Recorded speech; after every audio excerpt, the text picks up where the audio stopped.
Okay, guys, so I'm going to ask you to keep an open mind about today's episode, even if you don't agree with me, the medical professionals and healers that I've worked with, or today's guests.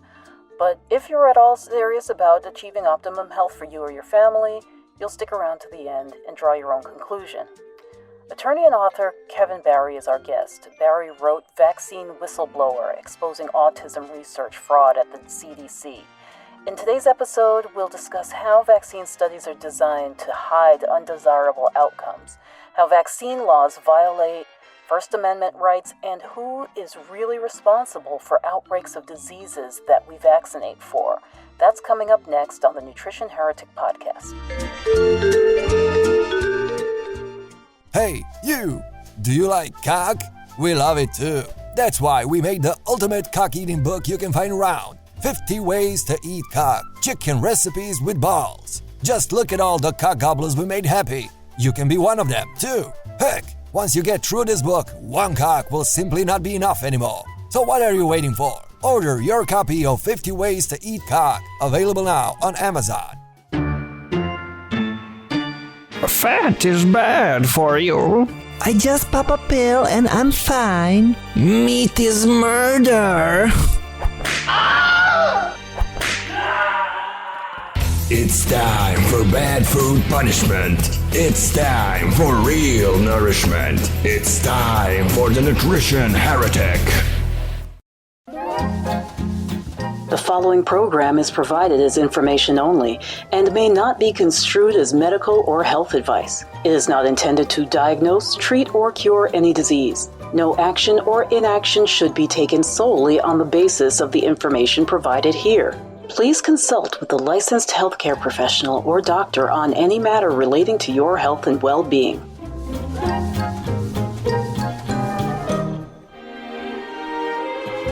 Aloha and welcome to the Nutrition Heretic podcast. This is Adrienne Hugh, the Nutrition Heretic. And today is probably going to be my most controversial show to date. And it's something that I've been wanting to speak with someone about for a long time, because it's a question that's on a lot of parents' minds, and there's a huge fight out there about who's right and who's wrong and what's science-based and what's not. I have worked with doctors who actually cure health problems. And as you know a little bit about my journey, I had gone to a myriad of doctors who just, prescribed pills and creams and all kinds of, shots and things like that. And none of them worked. Many of them made me worse. So when it came to vaccinating my children, I was quite hesitant, and probably the most prolific healer, who was a doctor or is a doctor, advised against it, because he said I wouldn't do it to my kids. He hadn't done it to his 3 kids. So today I have our guest heretic, who is Kevin Barry. He's the author of Vaccine Whistleblower, Exposing Autism Research Fraud at the CDC. Welcome to the show, Kevin. Thank you for having me. I appreciate it. I want to talk to you, obviously, because this is weighing on my mind. Now, the people, for the most part, the people who want, they want vaccination, they've made up their mind. They've, already tuned out. They're not listening to the, the podcast already. What got you interested in a vaccine cover-up? Well, actually, today is my son, who had a vaccine reaction. Today is his 20th birthday. And he faded out between age 1 and 2 through an adverse reaction to his vaccines. He hosted his first birthday party, come home from work. Hi, Dad, how you doing? And, 19 years later, he is less conversational at 20 than he was at 1. So something happened to him while he was alive. Like it wasn't in the embryo, it wasn't in the womb. Something environmentally happened to him while he was alive, and once, so that was his diagnosis was right around the turn of the century, like early 2000. Okay. And there was a lot of controversy going on at that time regarding the safety of vaccines, and obviously I hadn't really been paying attention to it at that time because I was, offered up my kids. I was one of those who believed that the word vaccine meant like miracle cure. Exactly. So I understand the people who've already turned it off, because we all used to be them, or a lot of us used to be them. But it's not magic. Like no medical procedure is magic, and no medical procedure is the same for everyone. So. Right. And actually, that was the naturopath that I see now here in Hawaii. She, even as a naturopath, she also thought that she was doing the right thing. And her daughter went into convulsions, immediately afterwards. And she was told that had nothing to do with it. But then she realized, let me do some research. And she realized, oh, this is extremely normal for children to have convulsions. I have no shortage of friends who have lost children either to autism or death, for that matter. Right. I know numerous people who within 24 hours or 48 hours of vaccinating their children died. And, that gives me pause. And so the one thing that I keep saying is that sort of what I opened up with at the beginning, which is that, are we going to listen to the doctors who are the healers or the doctors who are the pill pushers? Because I think that many doctors, they don't really get beyond the pharmaceuticals. They don't spend time with the patients to know, how things are working with them. And it's all about the numbers. Yeah, well, I think you teed up exactly the problem with the research fraud at the highest levels, because the doctors, like the parents, I think most pediatricians, they're believing the safety studies too, that they're all being sold bill of goods. And to me, when I was first looking into this, something that jumped out at me immediately and still does is that vaccines are marketed as safe and effective. But then if you think about why they have liability protection, the reason they have liability protection is they're unavoidably unsafe. As a product, they're unavoidably unsafe. That's their legal classification. Right. So how is the same product safe and effective and unavoidably unsafe? So how are they've gotten away with it for 30 years. They're continuing to get away with it. And it's one of the things that they do with statistics is when you hear, look for these words when you see safe and effective. It's safe and effective, and then the keywords on a population basis. Right. For every individual, it's unavoidably unsafe. So, and also if you want to be cynical, you say when the money's flowing in towards the medical establishment, it's safe and effective. When payments for injury could be going out. And did we say safe and effective? We meant unavoidably unsafe. Right. Yeah. And there's, and that's actually what disturbs me about the mantra. And you talk, or not you talk, but actually I'm going to have you describe your book in a moment. But the mantra that I see over and over again, and everybody sees this, but they don't realize that this is a marketing tactic, which is, for example, you watch Save the Children commercial, and we're sending them food and life-saving vaccines, and so people hear vaccine and they automatically assume life-saving. Right. Whereas, I have modified that to dangerous and dangerous vaccines, because, we, at some point we have to look at how many of these before we say enough. Right. And as long as I'm talking with a fellow heretic, I think the simplest summation is that pharmaceutical companies via vaccines have taken credit that belongs to plumbers. Exactly. I love the way you put that. It's like if the plumbers got together and marketed it, it's clean water and sanitation, it's toilets and water filtration systems and sewer systems. That's what knocked down infectious diseases much more so than vaccines. Vaccines came in and mopped up maybe a little bit at the end, but they've taken the credit for things that mostly belong to public hygiene. Absolutely. And this has been documented time and time again. It's even in what is that, Book of Pediatrics for, like birth to age 5 or whatever, that most parents get when they have their children. It's actually documented even in those textbooks. Right. I think in the World Health Organization, not a radical operation, they say it's clean water, sanitation, refrigeration, and then vaccines. Because when food is refrigerated from farm to table, that is another way that bacteria and pathogens are not in our diet the way they were 100 years ago.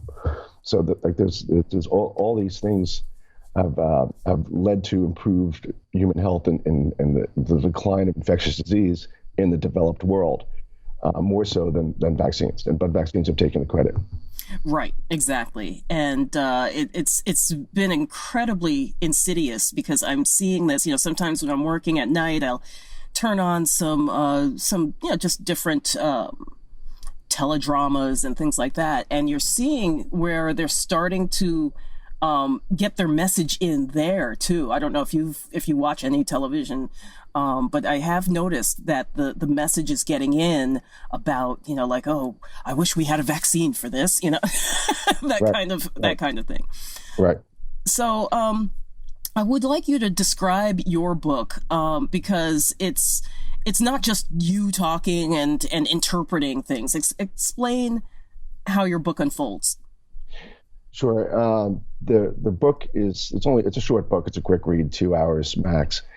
The centerpiece of it is it's about 150 pages total. 100 of those pages are the transcripts of 4 recorded phone calls that a great advocate in California, Dr. Brian Hooker, recorded calls he had with Dr. William Thompson. Dr. Thompson is a senior scientist at the Center for Disease Control, and Dr. Thompson was an author on the papers, safety papers that were done in the early 2000s, one on MMR, the measles, mumps, rubella vaccine, and the other on thimerosal, the mercury preservative in a number of vaccines. So Dr. Thompson's key because he's an author, and he's saying from the inside that they didn't do honest research, that they fudged the numbers to make a signal go away on a MMR paper that was published in, I believe, 2004, February 2004. And what Dr. Thompson says is that they found a signal that was higher for autism rate for African-American males who got the MMR vaccine on time.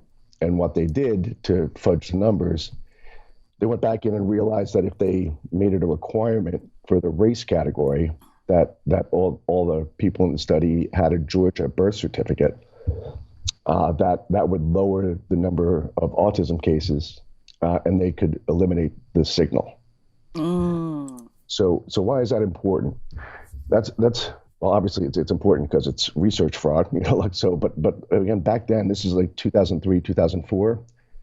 That there was a debate, and are vaccines a problem? We're not sure. So if they, I sometimes think about it, and what if they'd handled it honestly? And what if they said, hey, there might be a problem here. We're not sure. It's an Atlanta study, so maybe there's more African-American children there. Maybe it's a signal, maybe it isn't. But let's check New York, let's check Chicago, let's check Fort Lauderdale. Let's spread it out and see if there's a problem. But the orthodoxy that vaccines are magic and that they're not causing a problem and they're magically good for everyone won the day.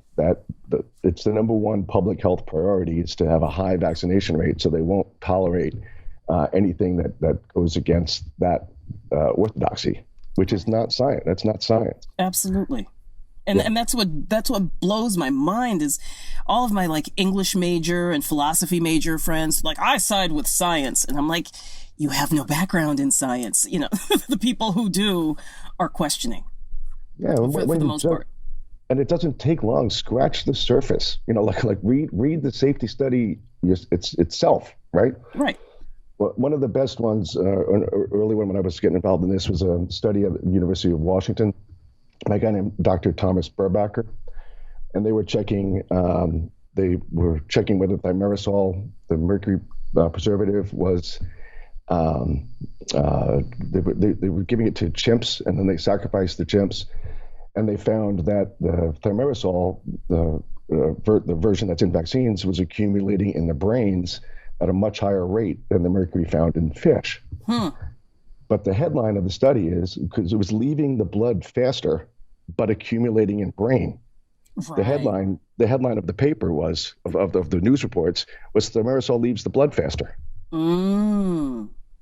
We talked before about not accidentally dropping an F-bomb. I just caught myself. The headline is it's accumulating in the brain. Right. That's the headline, but you have to read the paper to get to it. If you just stop at the headline, it's no problem here, folks. Keep going. Yeah, and that's my pet peeve with studies overall. You know, there's a lot of, even some of our guests will say, well, we have a study for that. We have a study for that, but you know, I want to know what it's actually doing on the ground. Often, you know, one thing is exactly what you're saying.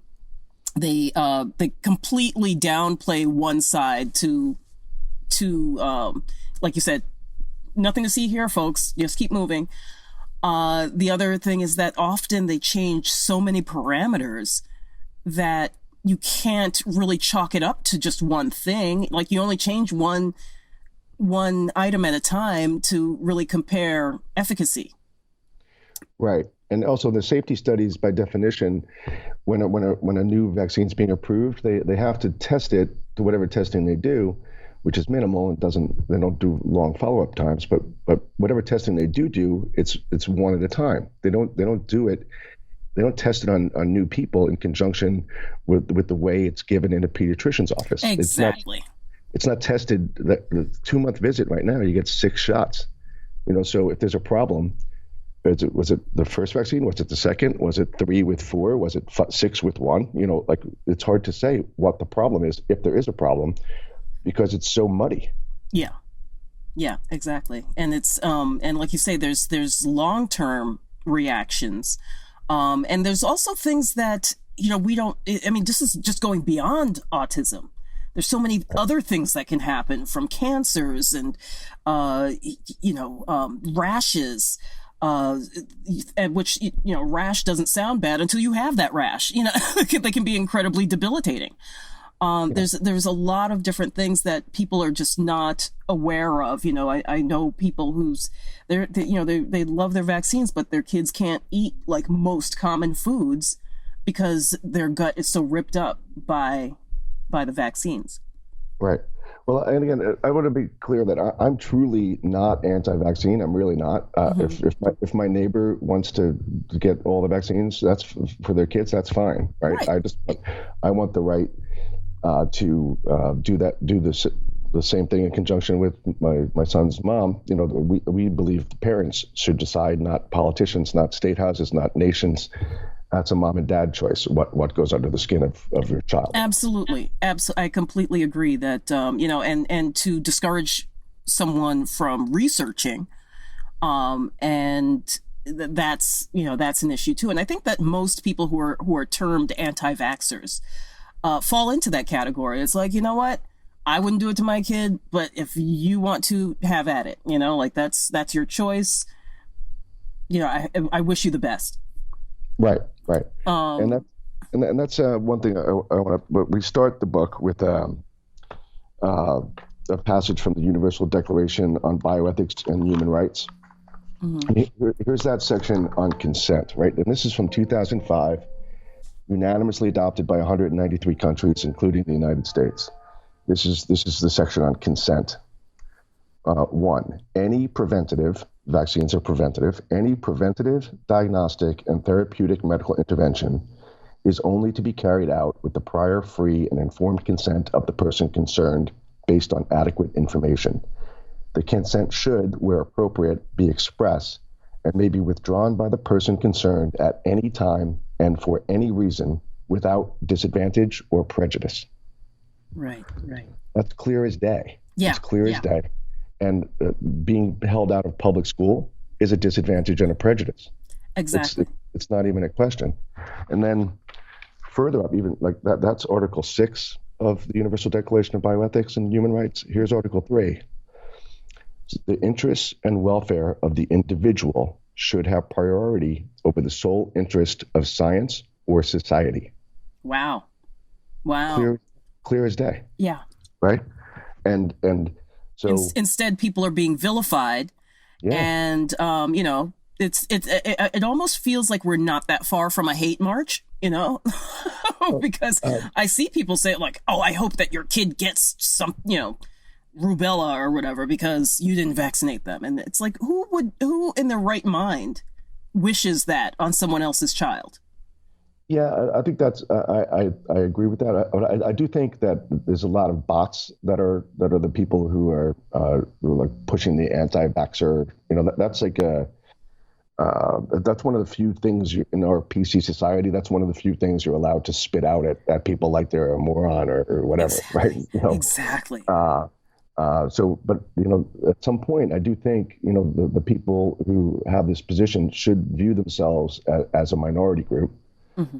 Like we don't have I'm a lawyer, but so we don't have we're not a protected class yet, but it might get there someday, with the way pharma's political influence stretches, that people who vaccinate differently are a minority class. And in minorities in our system, they get rights. They don't get laws, right? Yeah. You get your rights protected. So that's what I'm trying to do, and that's the firstfreedoms.org organization that I started. Okay. And right now I'm probably going to send it out on Christmas or the day after Christmas because the post office is closed. But I'm filing a human rights complaint against Italy. Oh. Because Italy just passed vaccine mandates for 60 million Italians. I saw that and I was like, what? Like, that just seemed so not, I mean, I know there's a lot of corruption in Italy, but it just didn't seem plausible that they would just, hook, line, and sinker. Yeah, France just did the same. France has one pending for next year. So I'm going to file a human rights complaint against them too. Right. And I don't know if it'll bear fruit, but that's I'm going to do my best to stop it. And again, it's not just me. I'll make it public, and hopefully thousands of other people will follow suit, and anyone can report a human rights abuse. Right. So the whole country's doing it. And here's what I think, and I know that I can tell you this with some level of certainty. I've advocated in Washington and numerous state capitals, and at the UN. I have a pass at the United Nations. I'm in New York. The policymakers do not know those two provisions I just read out from the Universal Declaration of Bioethics and Human Rights. They don't know that the individual takes precedence over society. That every country agrees with that. Right. And when in the times in history where that hasn't happened, it's disastrous. Right. Right. Individual when you're working for the state, that it's very 1984. The individual. Absolutely. I keep saying there's something so Orwellian about this whole the entire everything. Actually, more than just the vaccines, but like so much of the medical community has distilled us down to numbers and like what's your blood pressure, your weight, and all of that. But also, with the vaccines, it's like, all the choice is taken out. So it's very much, it actually makes me think a lot of like kind of the Margaret Atwood novels, where she has this kind of alternate reality. Right. But it's also like, I think increasingly, like when I first started this advocacy work, it was like 18 years ago, we were really considered fringe. Like if you were saying anything critical of vaccines, you had a tinfoil hat. I think it's becoming like we're winning the battle of the schoolyards. We're winning the battle of the bus stops, right? But pharma's winning in state capitals and national capitals, right? They're and I think one of the things that I think is happening is they know they're devious, but they're not stupid. The pharmaceutical companies. So the generation it's 1989 is roughly when autism and all the exploded. It's up 22,000% in one generation. from 1 in 10,000 to the latest was 1 in 36. So they know that like my other two sons have watched their brother have a difficult life. When they're having kids, they're not going to do the full vaccine schedule if they don't have, unless they have to. Right. Right. Unless they think they have to. Right. And I think that there's that first they came for the Californians, then they came for the Italians, then they came for the French. Right. They're right now they're coming for kids. But I don't know why people think they're not going to start mandating vaccines for adults. Right. And that's exactly it.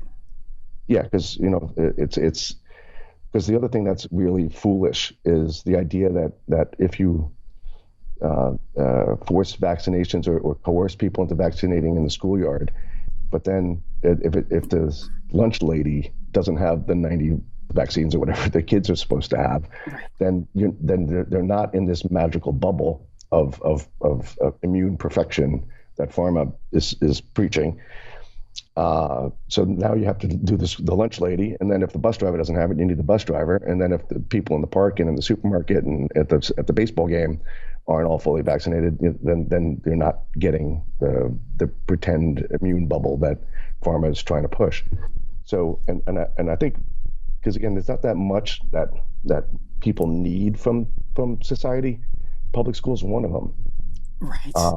And so don't take that away. Don't take that away when it's a clear violation of bioethics and human rights. Right. And that's what I'm hoping to accomplish with these human rights violations. It's mostly to educate the policymakers, because policymakers can do this. They have, under police power, they can tie in forced medicine and put conditions on it. For kids, they're using public school. I think potentially in the future for adults, it'll be something like you can't renew your driver's license unless you're fully vaccinated. Right. Well, one of my followers recently in my Nutrition Heretic Inner Circle group on Facebook, she posted that where she works in a hospital, and they told her that basically, if not enough people who work in the hospital get the flu shot, they won't get a bonus. See, and this is really interesting because when I worked in pharma, which a lot of people don't recall, but I worked in pharma, and they would say like, oh, we're not allowed to give this to doctors anymore because that's coercing them. And I always wondered, like, how are they getting around that? Because I know they're paying them off one way or another. Yeah. And what they've really seemed to have done, at least part of their strategy, is to go beyond the doctor and just go to, these mega health systems.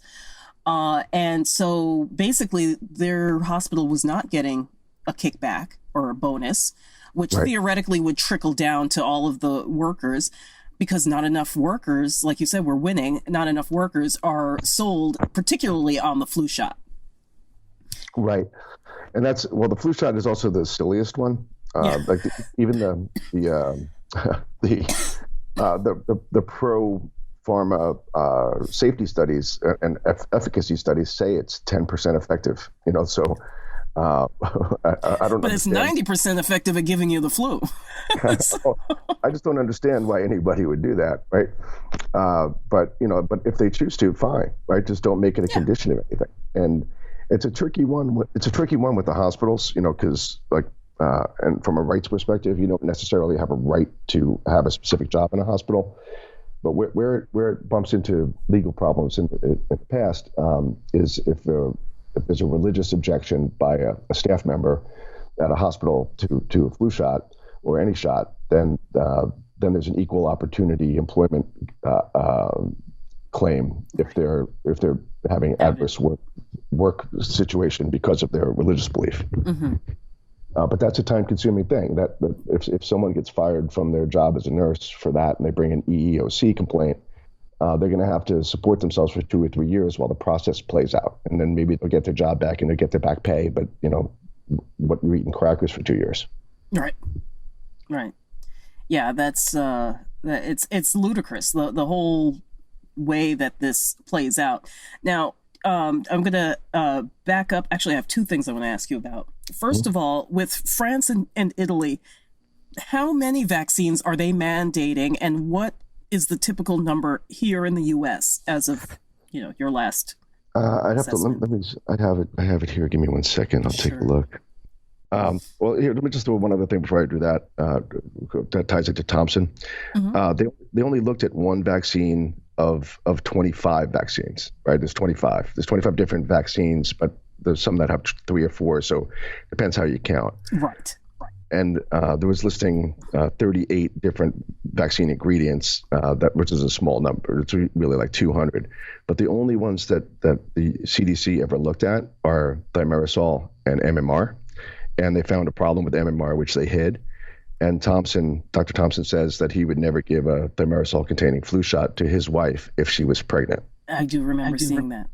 So this is the guy who did the safety studies. The CDC recommends, or the ACIP recommends, flu shots for women while pregnant. And I think somewhere in the neighborhood about half of the flu shots have thimerosal in it as a preservative. And it's in there as a preservative for multi-dose vials, so you can pierce the stopper multiple times with different syringes. Right. So it's not even a preservative to make it last longer. Right. It's a preservative to avoid contamination. So it's in there to kill things. It's a toxin, right? So maybe keep it out of your body if you can avoid it. Right. Especially going straight into the bloodstream, right? Yeah. Yeah. Right. So. Yeah, so I think it's, again, depending on how you count, because I think it is 25 vaccines, but with the ones that have like 3 or 4 components to it, I think the number is about 69 or 70. Right, that's the number that I've always heard. Yeah. And one of the reasons why I ask about Italy and France is because a friend of mine is from Denmark, and she's like, yeah, my kids got the vaccine. And I was like, what do you mean the? And she said, yeah, well, there were like 2 vaccines that they had to get, but then they got rid of one because we only need, I forget if it was polio or what. Yeah. And she said that, most people don't realize, I guess the government there, I'm trying to remember now if it was in Denmark or in Germany, I had heard this one where it was like you say 10 or 12 vaccines are recommended, but there's only like 1 or 2 that are actually required.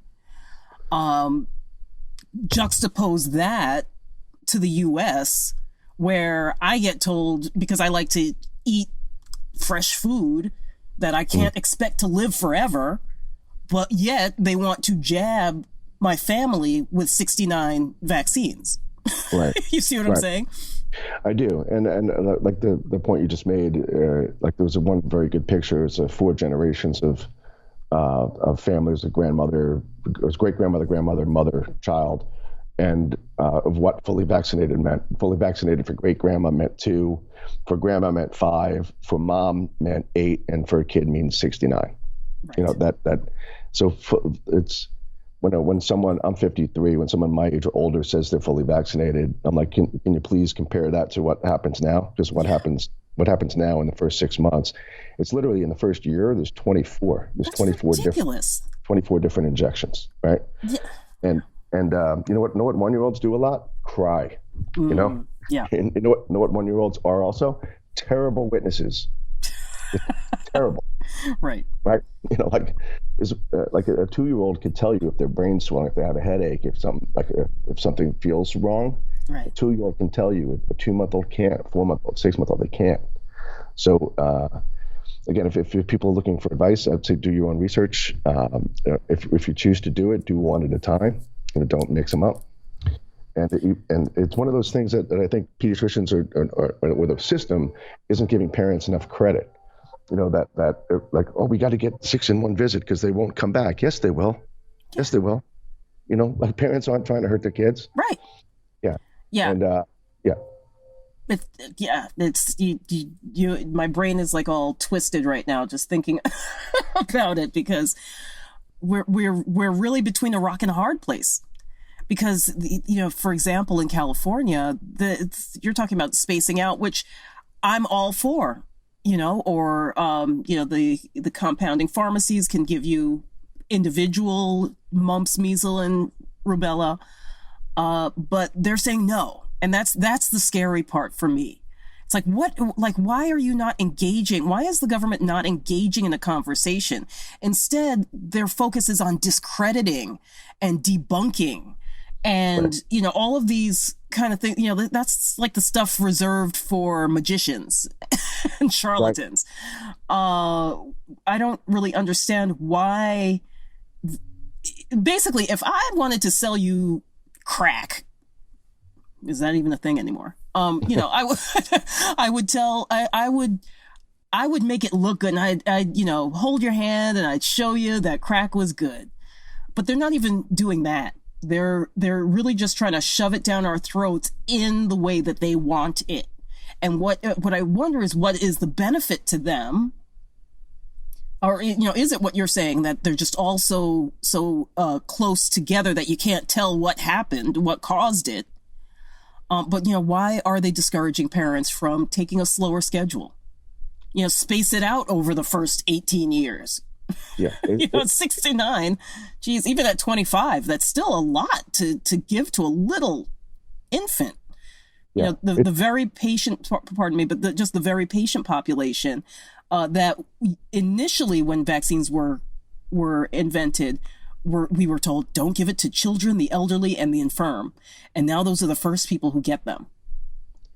Yeah, and again, I couldn't agree with you more. And it's orthodoxy, not science. It's a religion, right? I think some of them are true believers that vaccines are great, and if they do cause some harm, it's necessary harm because they believe that we'd all be dead from infectious disease without them.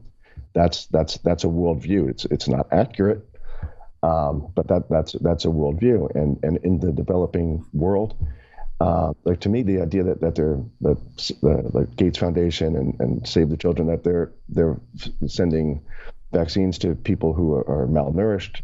There's no follow up. If you're serious about taking care of infectious disease, don't help people not live in their own waste. Build the sewers, build the water, dig wells, toilets. Mm-hmm. And they're doing a fair amount. I give Gates Foundation some credit. They're having some projects to get toilets to the developing world. That's going to help more than the vaccine issue. For sure. The vaccine's just a Band-Aid, right? So don't have a Band-Aid. Make it a healthy society. Right. Yeah. Absolutely. So, other than thimerosal, what are some of the other contaminants that we need to recognize? Because that's the one that everybody focuses on, particularly people who are, drank the Kool-Aid, so to speak. Yeah. Well, there's been a lot of attention recently on aluminum, mm-hmm. Which is in there also as an adjuvant to help spur an immune response. There was just a study that was published in England that found that had some tested some brain samples of some people on the autism spectrum who had passed away, and they found very, very high levels of aluminum in their brains. Mm-hmm. So that's one. But there's all kind of piggyback viruses. Like they can't strain all the viruses out of vaccines. So there's other things in there that it's a soup, right? This is why it's unavoidably unsafe. If you're taking a virus or a bacteria and you're running it through organs of another species, and then you're collecting the debris from that and you're putting it in a vat and then shipping it out in a syringe, a lot of things can go wrong in that process. Right. And it can't be done safely. That's why it has liability protection. That's I think if anyone, that's usually my starter kit. If anyone, a friend of mine who's having their first child is like, Kev, I know you're following this. I was like, vaccines have liability protection. Look into why, right? And then that opens a whole door, right? Mm-hmm. But to get back to what you said before, what we were talking about before about unorthodoxy, I think when things have to be infallible, that's when mistakes get made, mm-hmm. right? The Earth can't revolve around this. Even like back to Galileo, right? Right. That it was he's the original heretic, right? And he one of many. Yes, but you're not allowed to say that the Earth revolves around the sun, or you get burned at the stake, right? Fast forward 500 years, you question the safety of vaccines, and you're a Luddite. You're an idiot. You don't believe in science, capital right. S. And even if you are the scientist. Right. Right. who's doing this. You, like I said before, you get discredited, and you get your livelihood taken away from you. You're blacklisted. Right. You know, it's ridiculous. Like, let's Right. again, why are we not having a conversation? What are you trying to, you know, like, to me, that's the big flag right there. Yeah. When they refuse to engage in conversation with the very scientists who are saying, hey, why don't we back up and you know, try this a different way. Yeah, let me just throw something in there too that goes back to the book. That it wasn't in the recordings, but when Dr. Thompson at the CDC, when he was outed as he's not a traditional whistleblower, he didn't come forward, he was recorded.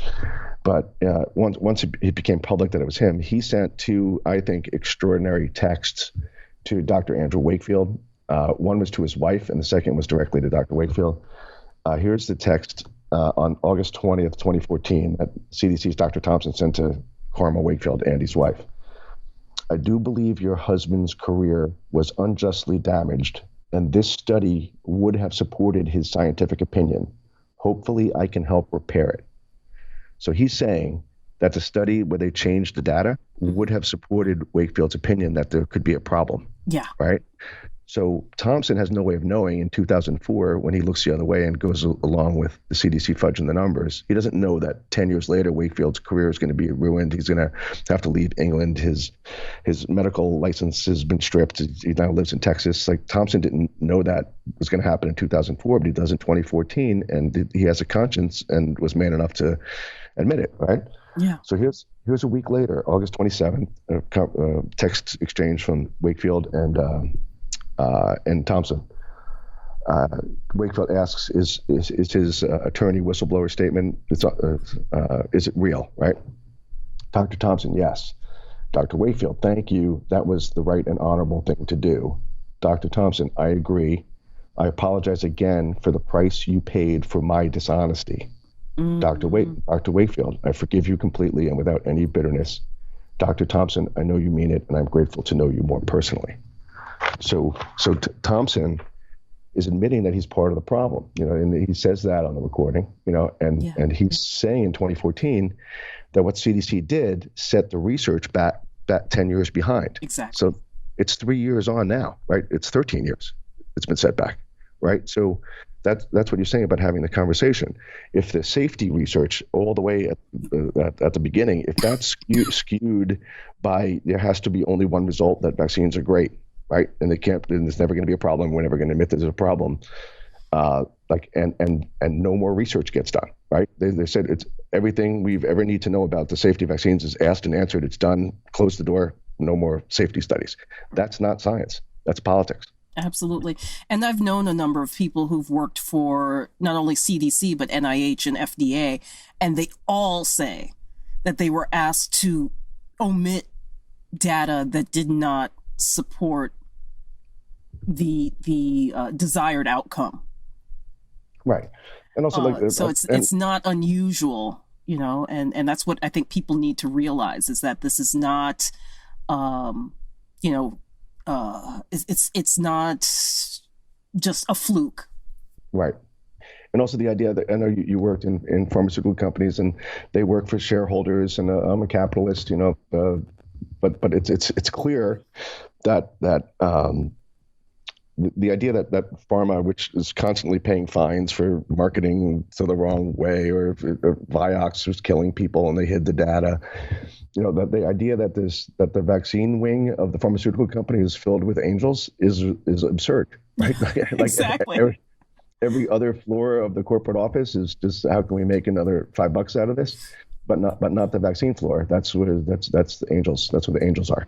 Right. Well, you know, and I actually draw that parallel with the government as well, because nobody trusts the government. You know, we don't trust them with gun laws. We don't trust them with abortion laws. We don't trust them with taking out the right amount of taxes, you know, nothing. But when it comes to this, the government wouldn't allow it if it wasn't safe. Right. Right? Yeah. People's brains, the word vaccine turns off people's brains. It does. It did for me. Yeah. Well, I always say it's herd mentality, not herd immunity. Yeah. Well, I mean, and I said before that flu shots may be the silliest one, but actually Hep B on the day of birth is the silliest. Yeah. That's the silliest one. But then my first two sons were born in 96 and 97. And sure enough, there's my signature authorizing those shots, right? Yeah. But when my kids were born, and I'm wearing, obviously my ex-wife did the work, but I'm there in I got little blue booties and I got a little blue hat on, little Right. looking like a pastry chef. You hand me anything on the clipboard and I'm signing it. Did I give you my house, your car, what did I give you, right? But and then when my third son was born in 2003, and I was awake to these issues, it was a different thing where it's like, hey, if you wheel him out of this room, he's coming with me, right? And if he accidentally gets vaccinated, I'm going to find you. I'll find you I'll find where you live, right? Yeah. So don't make any mistakes with this guy, right? So, but it's the standard operating procedure of most hospitals to give Hep B day of birth. Yeah. So when people say, some people with autism, like with my son, it was a clear regression. Some people say that their kid, was never hitting milestones, so that they think that he was quote unquote born with it. But if the intervention starts at 8 hours old, what he didn't hit milestones in the first 8 hours? Exactly. Before the intervention started. So it's really, I think we need to take a step back. And your listeners are probably already aware of most of these issues, but I think that my central message to a lot of my friends is just that there's no need to be in the shadows with this opinion, right? That parents should decide what goes under the skin of children. It's the bioethics standard. It's the human rights standard. And it's also just common sense. If you don't get to decide what goes under your children's skin or your skin, and you're seceding that decision to the state, it's ridiculous. Right. Exactly. I mean, like you said, 1984. What do you think about? I don't know if you saw Bill Nye's, I assume it's recent public service announcement telling people, and he doesn't even look like he believes it. Yeah. It's like, you're protecting me. It's not about you. And, this is basically, somehow if I'm a carrier for disease, getting the vaccine will protect him. Yeah, again, it's absurd. No other product in the world gets to make that argument. Exactly. The herd immunity. Yeah, it's like if my 1977 Ford Pinto explodes when it gets hit from behind, it doesn't mean everybody has to have a Ford Pinto. Right, exactly. So it's really absurd. And herd immunity. It's again, our product doesn't work, therefore it's mandatory. Like that's the argument. And when you see frequently of like when there's pertussis outbreaks, and it's always tragic when there's a pertussis outbreak, but you'll find 90% of the kids who come down with pertussis, almost all will fully recover, that they were vaccinated. Yes. And so it's the idea that it's mandatory because it doesn't work very well is a horrible argument. Right, exactly. And I actually knew someone, he had 3 boys, and one of them got whooping cough. And what happened was with the first child, they vaccinated him fully. The second one, they partially vaxxed. And then by the time the third one was born, they were like, we're not even going to entertain this because we just had too many problems. So one of the kids gets whooping cough, and, the doctor was like, look, see, this is what happens when you don't give them the vaccine. He's like, that's the one that got the vaccine. The other ones are fine. Right. So, it's not exactly the best argument when you see it play out like that. And I mean, I could keep you on for hours talking about the fact that there is Well, let me just throw one other thing out to tease up what you just said. Like, I remember a conversation I had with a neighbor when my youngest son, who did not receive the MMR vaccine, and he's on the swing set with my neighbor's daughter in my backyard, and he's a smart guy. He works for the New York Times, and he's just saying how his daughter got the MMR booster, and I said, "Oh, Isaac didn't," and he says, oh, geez, I don't know. He's kind of joking, but I don't know if we should be playing together. And I was like, can I just ask you, let's do a little thought experiment. Okay, there's 2 kids on the swing, right? So which one of them has the measles virus inside them, right? And he's like, my daughter. And I said, okay, and which one doesn't. And my son. And I said, okay, so who is a danger to who? Exactly. Right. And it's not hard. And he's like, oh, but he never thought about it. Right. Right. But the perception is that the unvaccinated child would be a danger to the vaccinated child. And that's not accurate. Right. And when people of our generation were vaccinated, we were actually quarantined. Right. For a while. And now it's just like you get the shot and you just go about your business. Right. So, so you're clearly live at that point. And right. yeah, the whole Disneyland fiasco in California, to me, makes it very clear that it wasn't someone who wasn't vaccinated. It's, the one with the live virus in them. Yeah, I think that story, I don't know if it's ever come out, but I think first of all, none of those vaccines were, none of the transmissions in Disneyland were in a school.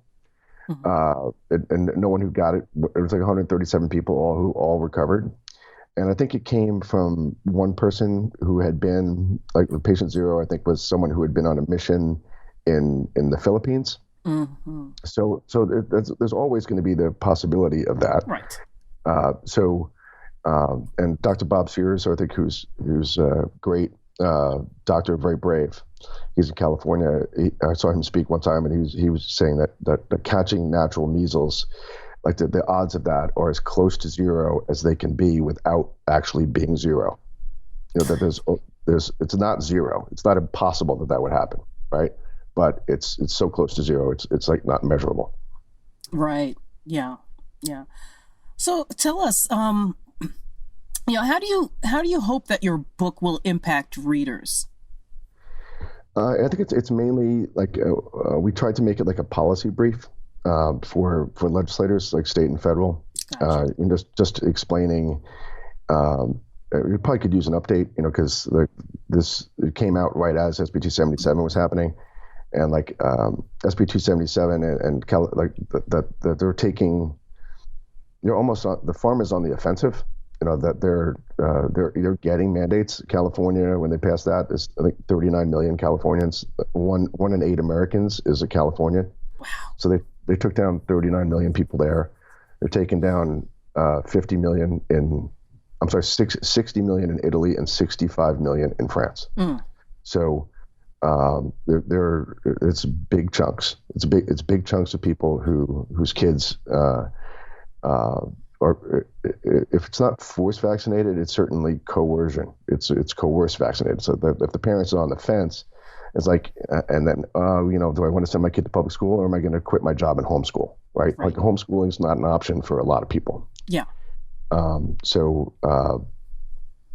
It is already happening that people are moving out of California for that reason. I know a lot of people have moved from California to Texas. Yeah, because Texas has a very long history of individual freedom rights, and I think I admire Texas in that regard. I think if 49 other states pass a mandate, Texas will be the holdout. So yeah, and Texas also has a clause, right, where they're actually a country. Isn't that true? There's a clause in the agreement to be part of the United States that they can secede whenever they want. I didn't know about that. I believe there is something along those lines. It's they can get out of it. So. Yeah, and also like, and not to get conspiratorial, but the California Democratic Party really rammed that through on a party line vote. Like the Democrats of California own, they have the House, the Senate, and the governorship. They have veto-proof majorities in both the House and the Senate. Mm-hmm. The CalPAC, they donated a little over $100,000, like right as that to the California State Democratic Party, right as that bill was dropping. So it was a really, really sleazy move. Yeah. So I was going to let you go, but you reminded me about politics. How did that shape because we talked about the fact that both of us are Democrats, right? Mm-hmm. How did that shape your view of Hillary Clinton when she came out and she's like, vaccines work? I think it's bad. I didn't vote for either of the major party candidates. Thank you, because I didn't either. And the I think Hillary was doing party. That's party line. Yeah. The Clinton Foundation, I'm sure, takes a fair amount of money from pharma. Mm-hmm. I know people who know. I don't know Chelsea Clinton, but I know people who've met with her, and she's a true believer. I believe that she's chosen to fully vaccinate her kids, which is fantastic.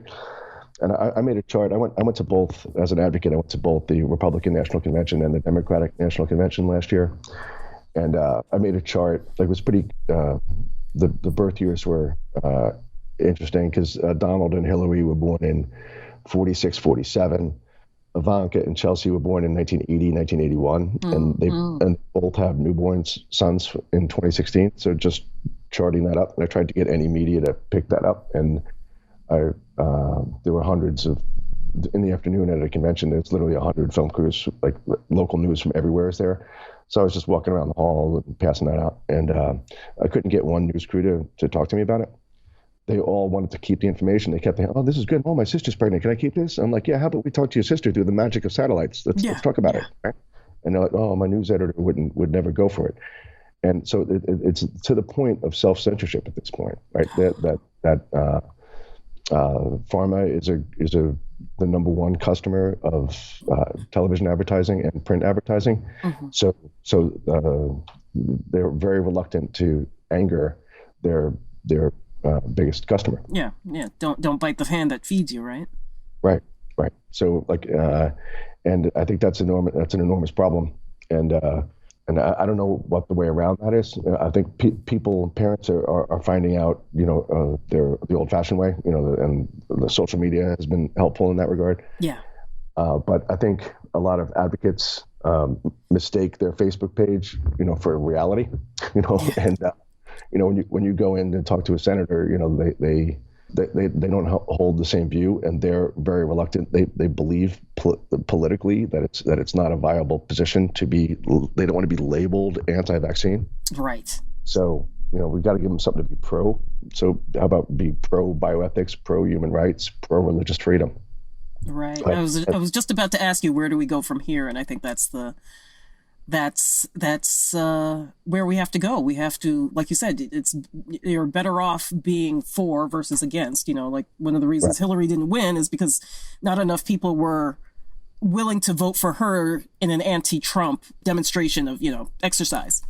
Right. So I think just the more people who know what the human rights standard is and what the bioethics standard is, the better. And we have to go in and educate politicians to see what the situation is, and most of those people are older, in their 60s and 70s, so they have perhaps antiquated views of what fully vaccinated means. Yeah.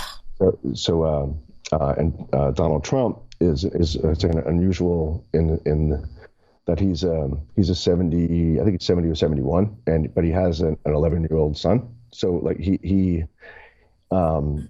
in the age ranges of his kids, from, I think, Donald Jr. is probably in his 40s, I'm guessing. Donald has seen what the well baby visits were in the 70s and what they are in now, and so he has primary experience, and that's, I think, one of the reasons he's been very open with that. He thinks that over vaccinating can be a problem. Right. Which is, for me, is just astounding that I agree with him on anything. So, yeah. Well,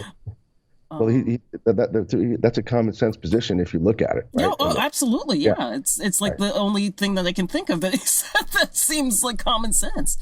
Yeah.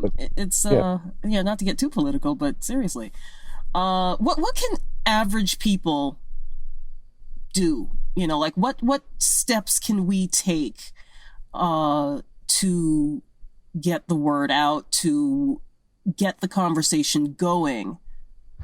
I think it's focused on rights. It's focused on keeping the rights you have, right? 47 states right now have religious exemptions to vaccination. don't lose your current right, because if you do, you're not getting it back. Mm-hmm. You know, those. It's like, it was very quaint. Like when vaccine mandates were coming in the '60s, it's like, oh wait, let's respect religious viewpoints, and I think it was generally for Christian Scientists and Jehovah's Witnesses. Right. And you know, it's a broader group now that have religious objection to vaccination, or Well, religious the Amish issues. as well. I mean, they're a small group, but yeah. The Amish, and you know, but those provisions that came in the '60s, if they go away, I don't think they're going to come back. You know, that pharmaceutical companies have devoted so much lobbying to state houses and Washington that they'll be able to block things like religious freedom. I mean, they just took it away from Californians, right? It's the first freedom of the First Amendment is religious freedom, and SB 277 took that away. Yeah, it's ludicrous. I think the founding fathers would be shaking their heads right now. Yeah, I agree, and I think, again, there's a general concept in law of privacy and right to liberty. Mm-hmm. But like it's that the whole in the preamble that pursuit of happiness and and your liberty interests. You know, like if that doesn't include what goes under your skin, you know, what does it mean, right? that where shouldn't the skin be the barrier of where the state can go? Right. Yeah. And one thing that makes me laugh is when they'll say things like, well, you know, we have to look at environmental reasons for all of these autism outbreaks, for example. And, you know, the first and most important environment is in your body. Right. It's not out there. I mean, that's obviously that's important, but your body is like number one environment to protect. Right. And we should be allowed that. I mean, it's ludicrous because it's really no different than like the Nazi experiments that were carried out on people. And one other simple analogy that people understand pretty clearly is that penicillin is a wonderful product for the vast majority of people, maybe 90% or higher, but for 10% it could cause anaphylactic shock and kill them. Yeah. So like if your body's one of those outlier types that if you're wired differently than other people, if you're more susceptible, if your family history of autoimmune, you know, like if you have a family history of autoimmune and a vaccine's trying to create a minor immune response, what if your body doesn't create minor immune responses? What if you have an overactive immune system? Yeah. So on the penicillin question, it's like, because it's great for the majority doesn't make it mandatory, mm-hmm. right? So and for in our family, with my middle son had a vaccine reaction, and if we did the same thing with our younger child, we'd be idiots. Yeah. We would be. So it's and I think one of the takeaways is just and I wish the other side would the people who vehemently call me or others anti-vaxxers, I wish they would just grant one simple thing, that everybody's interested in health, right? Right. I even think some of those true believers who think the vaccine program is wonderful, I think some of them really do believe it. I think you know, there is a financial incentive in there that's hard to weigh, but I think some of them really do believe it. And I just, you know, to me, in the perfect world in the future, if people can have honest disagreements about this, everyone has a different path to what they think is best for them for health, and everyone's kids meet at public school. Right. Exactly. And, you know, I think that's where the problem begins, though, you know, and ends, is that we all want the same thing, but they've created this propaganda machine that says now that our children are more dangerous to other children. So by saying that, you know, now it's our fault that their kid, you know, had, you know, what could have actually been a vaccine reaction. You know, it could be, you know, like we talked about pertussis. You know, it could be the pertussis vaccine that they got that, you know, really just didn't work.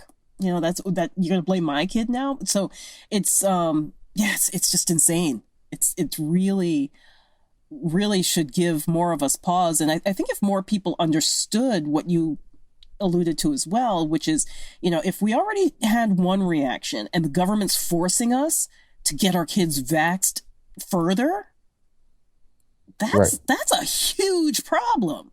Because now, and you know, now they're saying, basically, you, as a parent, you have zero rights to protect your child. Well, that's the 1984 thing. The idea that the state knows a child better than the parents is ridiculous. Yeah. Or you know, and it's not even necessarily knowing the child. It's just like, no, this is our schedule. Screw you if if your kid had a reaction. We're just going to keep going.